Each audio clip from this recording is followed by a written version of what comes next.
Today is the 15th of January 2010.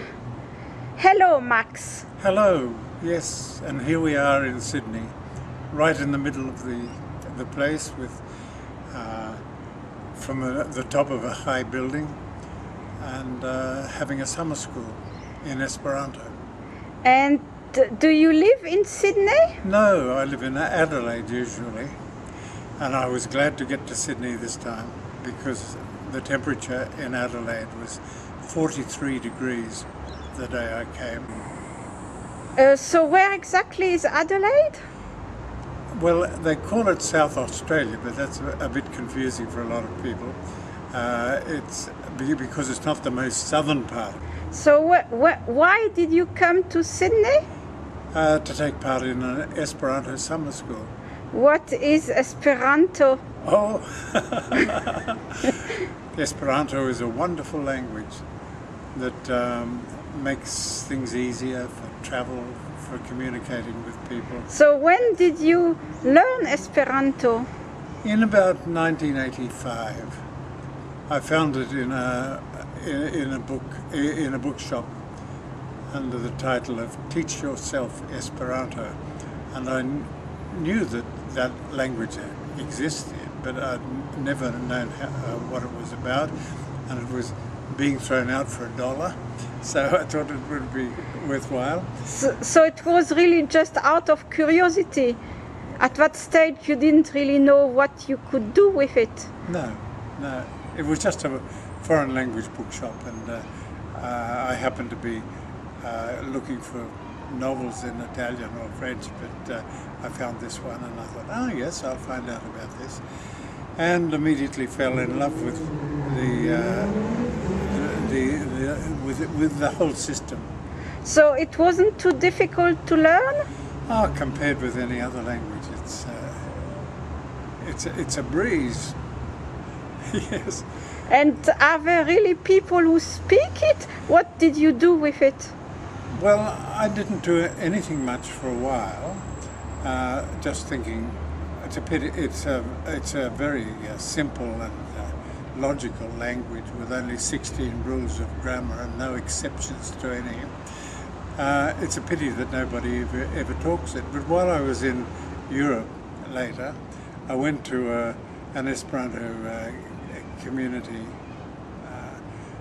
in Switzerland called La Chaux-de-Fonds, and there I found that there were people from Eastern European countries, South American countries, as well as Western European countries, of course, and Japan, and people really use this language.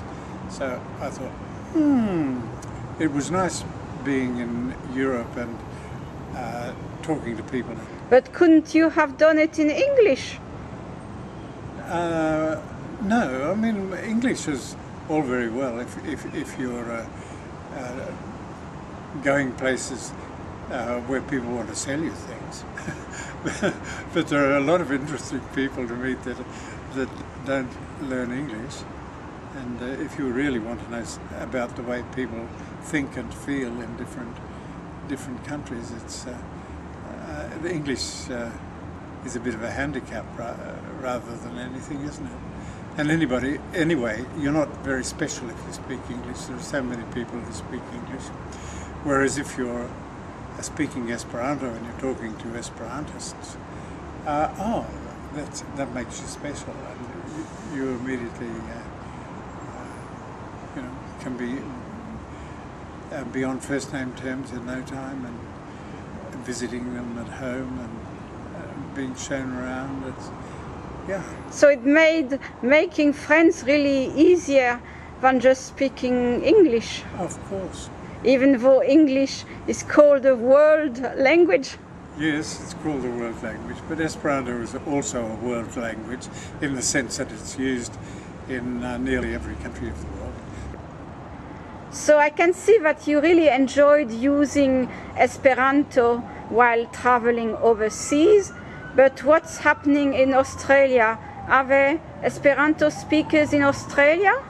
Yes, there are quite a number of Esperantists in Australia, but The numbers go up and down according to when it is. When I first started, there were only 3 people in the club in Adelaide, and they didn't meet very often, once a year I think or something. But naturally, learning a new language, I wanted to have other people to practice with, so I went around collecting other people and became quite involved in putting on summer schools and congresses myself in Adelaide. So Australian could go to a summer school to learn Esperanto? Yes, every January there's a summer school. That's the month of the year when there are most people available to take part. And we also have a congress as well, in which we have our annual general meeting, and that can be at a different time of year. There's going to be the Centenary Congress of Esperanto in Australia in Adelaide in 2011. 2011, people will be meeting in Adelaide to celebrate the fact that it's been going here for 100 years. And the summer schools, are they just for beginners or are there different levels? Yes, there are usually 4 levels, from beginners or near beginners up to people who just come very, very often, and we get Esperanto teachers from other parts of the world as well as Australia. At the moment we're lucky we have Trevor Steele, who used to be the Director General of the World Association for Esperanto, and he's also one of the most popular authors in Esperanto. He writes novels in Esperanto, and because his whole life not his whole life, but a lot of his life has been as an Esperantist rather than an Australian, really. Why would someone want to write books in Esperanto? Well, you wouldn't make a lot of money out of it, but you'd have a fairly good readership, and which he does, and he writes in English as well. It's his life. He's married to an Esperantist. Their home language is Esperanto. He's teaching at this summer school in Sydney this year, and that makes it very interesting. But can you really dream in an artificial language? Well, I don't know why it's called an artificial language. It was a constructed language, and most of it is taken from natural languages, national languages or ethnic languages. So it's not all that artificial, really. Any language is artificial in a certain sense, isn't it? Yes. So it's a natural language, and you can talk about things in Esperanto just as well as you can in English or French or German. So during the summer school, can you speak only in Esperanto for 2 weeks? If you like. So you can really be immersed in that language? Yes, absolutely. Yes. That's the benefit of coming to a summer school year after year. You have total immersion. It's like visiting another country and talking the language of that country 24, all your waking hours anyway.